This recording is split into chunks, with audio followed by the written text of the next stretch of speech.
bring Rama back. The next day, as twilight approached, Vashishta came to Bharata and said, "Rise up now, O prince, and shake off this grief. The time has come to perform your father's funeral. Come quickly, O Bharata, for the ceremony is long overdue." Seeing the sage, Bharata fell prostrate at his feet, saying, "So be it."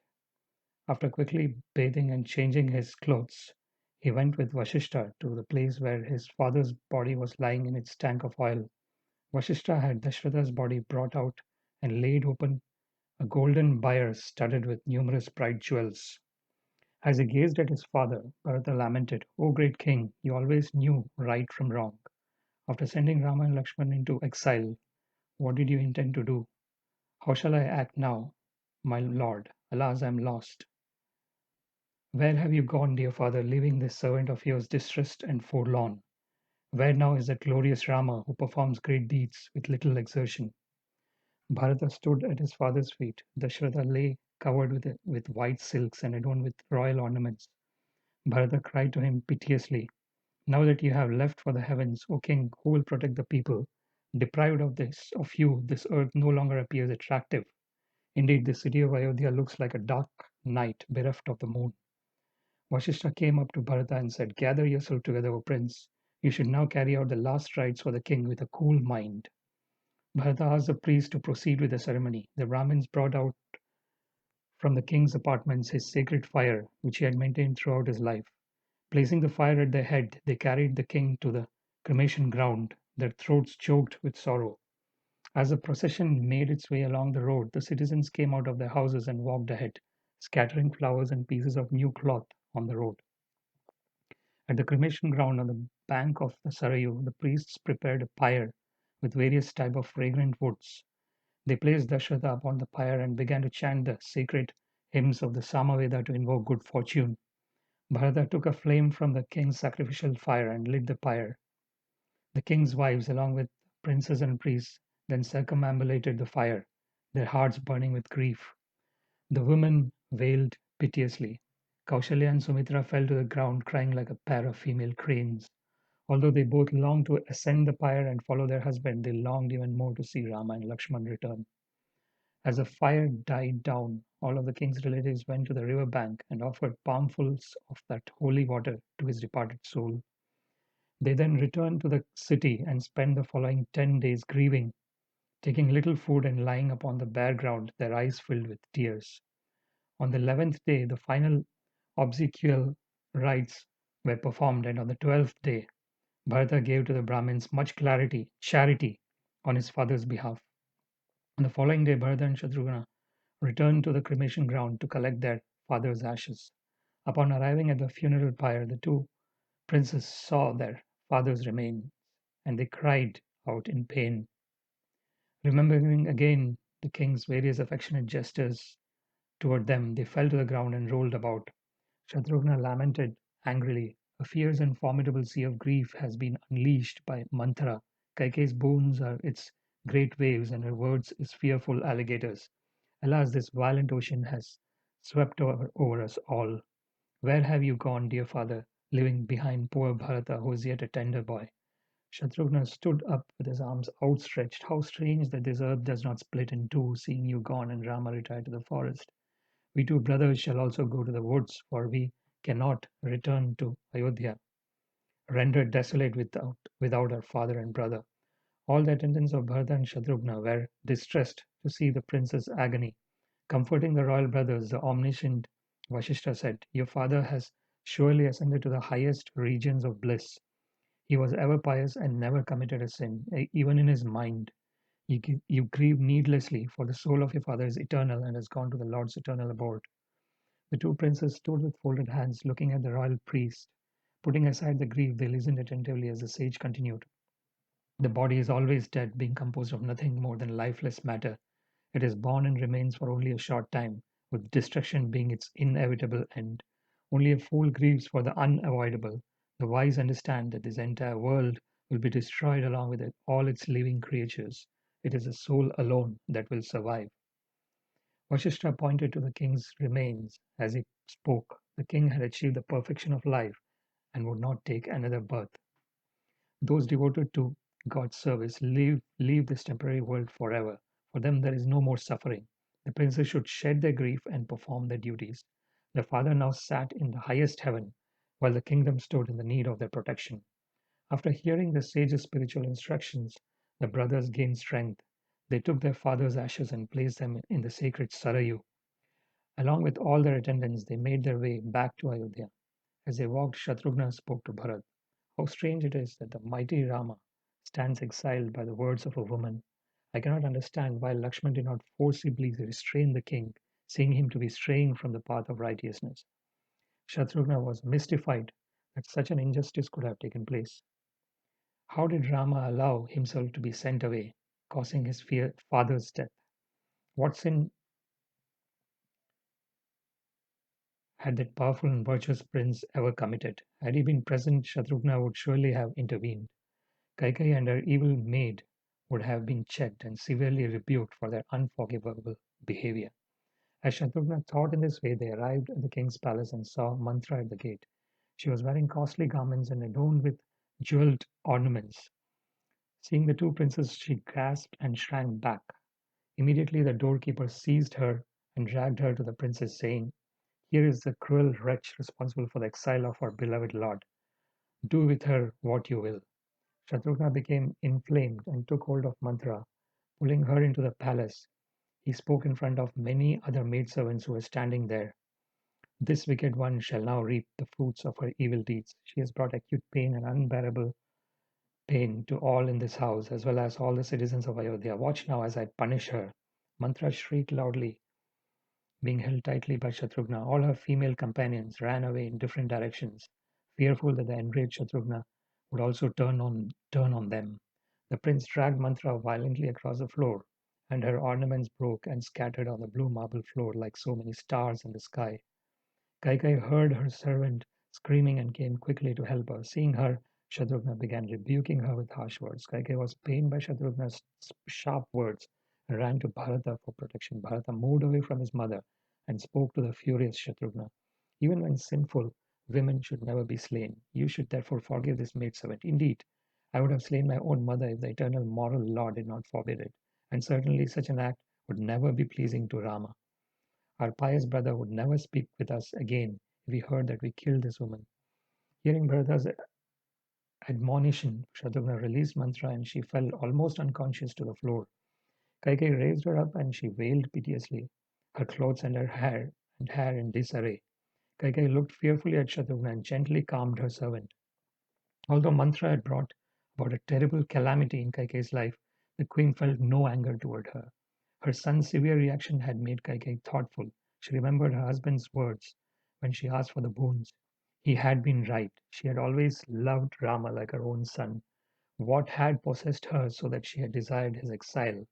She considered it the work of all powerful providence. Mantra could not be blamed. She was only an instrument in the hands of destiny. Thinking of Rama and feeling she had done him a great injustice, Kaikeyi watched in silence as Bharat and Shatrughna left. On the 14th day after the funeral, the king's counselors conferred and then spoke with Bharata. Wanting to install him as king, they said, "As your elder brother has gone to the forest along with Lakshman, there will be no sin in your superseding him and accepting the throne. Therefore, O jewel among men, be consecrated as our ruler and protect us with justice and compassion." The counselors showed Bharata the seat and coronation paraphernalia which had been prepared for Rama's installation. Exactly as Rama had done, however, Bharata walked around the seat in respect and said, "I shall never accept the kingdom passing over the pious Rama." All of you know well the rule in our race. The kingship is always conferred upon the eldest brother. Therefore, Rama will be the ruler of this earth. Let a large and powerful army be made ready, for we shall go to the forest to bring back Rama. Bharata pointed to the paraphernalia. "Taking all these items, we shall perform Rama's coronation even in the forest. You may then bring him back in honor as a king. I myself shall remain here in this place for 14 years.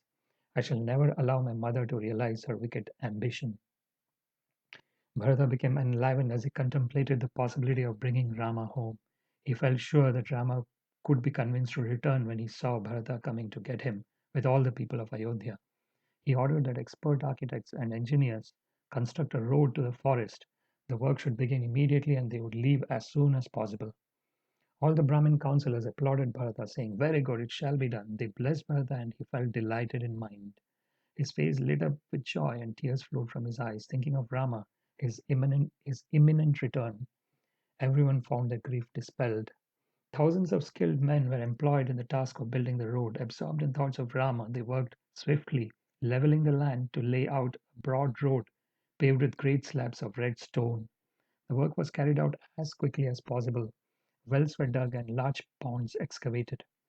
Trees were planted along the edge of the road to provide shade, and fragrant gardens were laid out at intervals. The great highway was decorated with festoons and sprinkled with scented water mixed with sandalwood paste. Along the way, tent encampments enclosed by wide moats were erected for the army. Temples were constructed, and images of Vishnu and the gods were installed and worshipped. In some places, wealthy men and mansions built and villages grew up around these houses.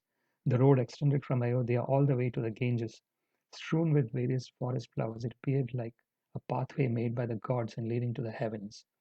Within less than a month, the road was complete. Bharata summoned Sumantra and ordered him to have the army prepared to leave. In great eagerness, the army chiefs prepared everything for the journey to the forest. Mounting upon his own golden car drawn by 6 pairs of horses, Bharata set out from the city. He was followed by 9,000 elephants, 60,000 chariots, and 100,000 infantry. All the royal councillors and priests accompanied him, as well as Dasharatha's 3 wives. The procession from Ayodhya consisted of thousands of citizens of all classes. It made its way slowly toward the forest. Merchants set up shops, and artisans and craftsmen of all kinds plied their trade along the road.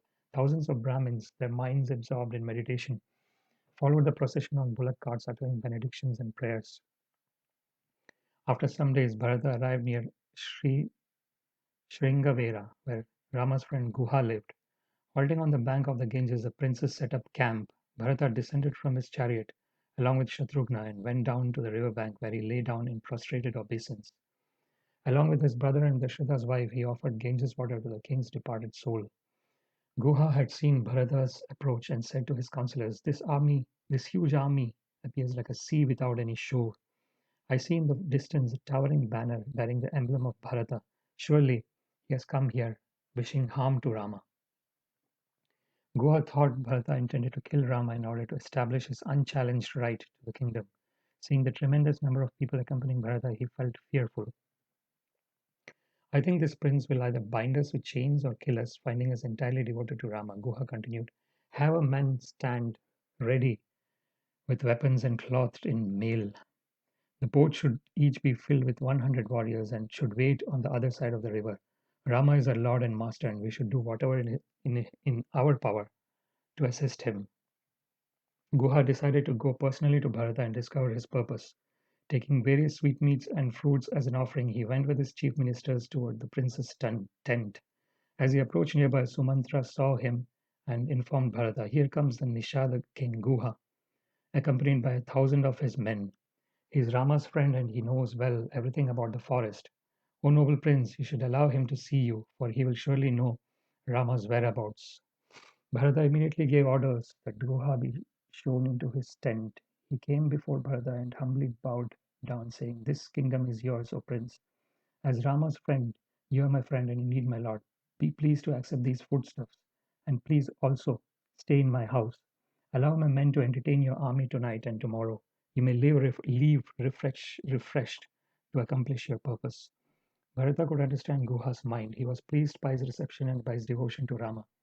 He spoke gently to the Nishada ruler. "It is a pleasure to meet you, dear friend of my brother. We are satisfied by your kind hospitality." Bharata pointed across the Ganges. "I heard Rama went that way, O king, towards the Bharadwaja's hermitage. By which route should we proceed in order to find him, O king?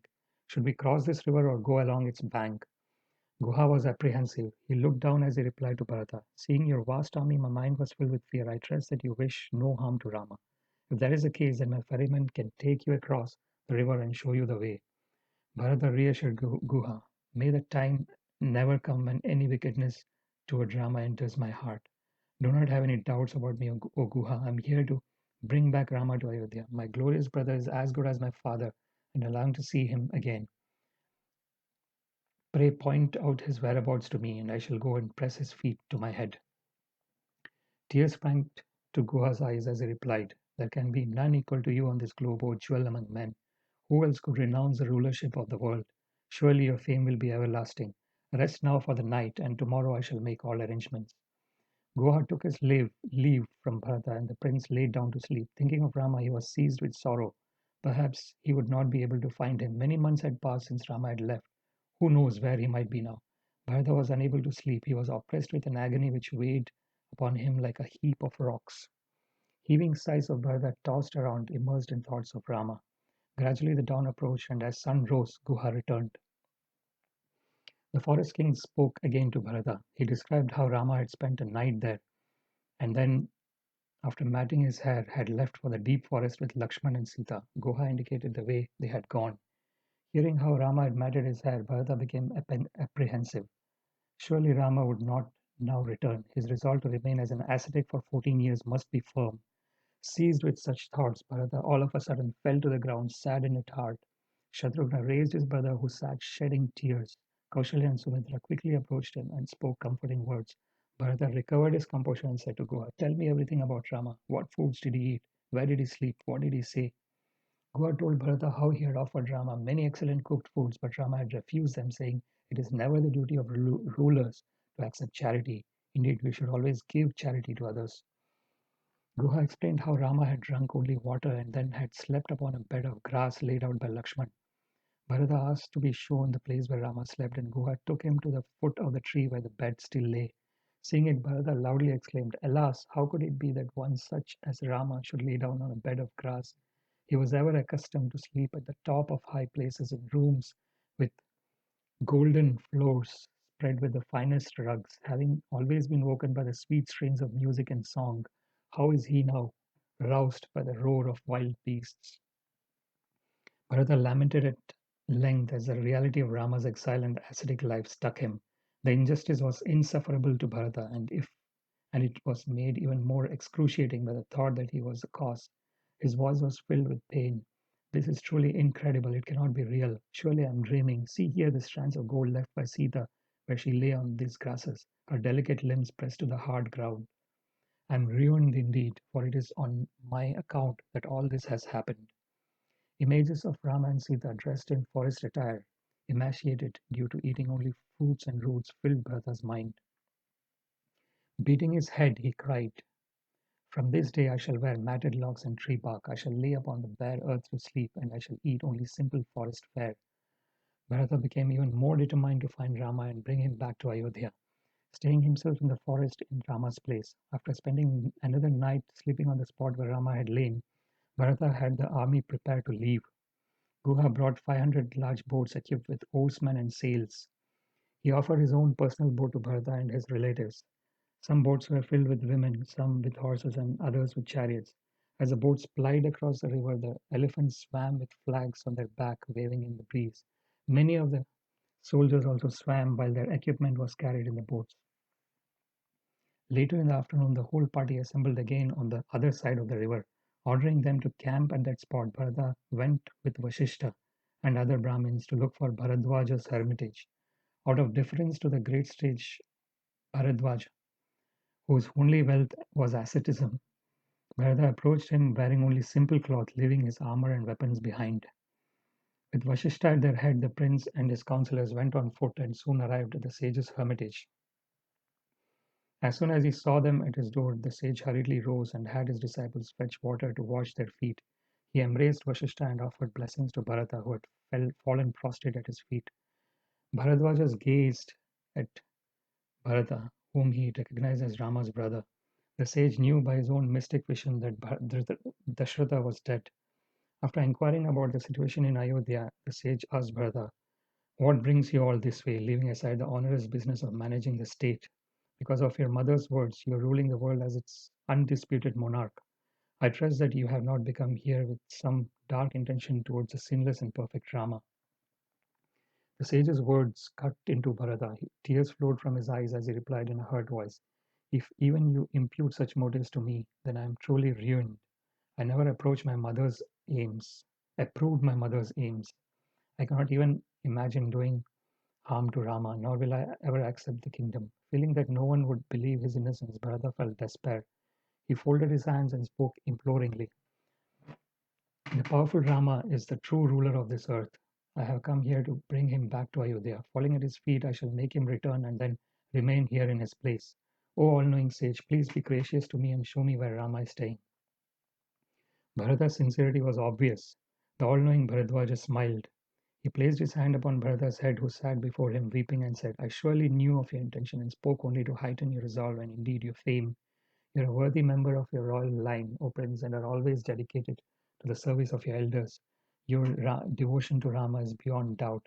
The sage assured Bharata that he would point out Rama's whereabouts. He asked the prince to stay the night at his hermitage and leave the following morning. Bharata agreed, and the sage then offered to feed the entire army. Astonished, Bharata said, we have already received sufficient hospitality from you, kind sir. As a forest dweller, you need only offer simple fruits, and this you have done. My army is vast and occupies a huge area of land.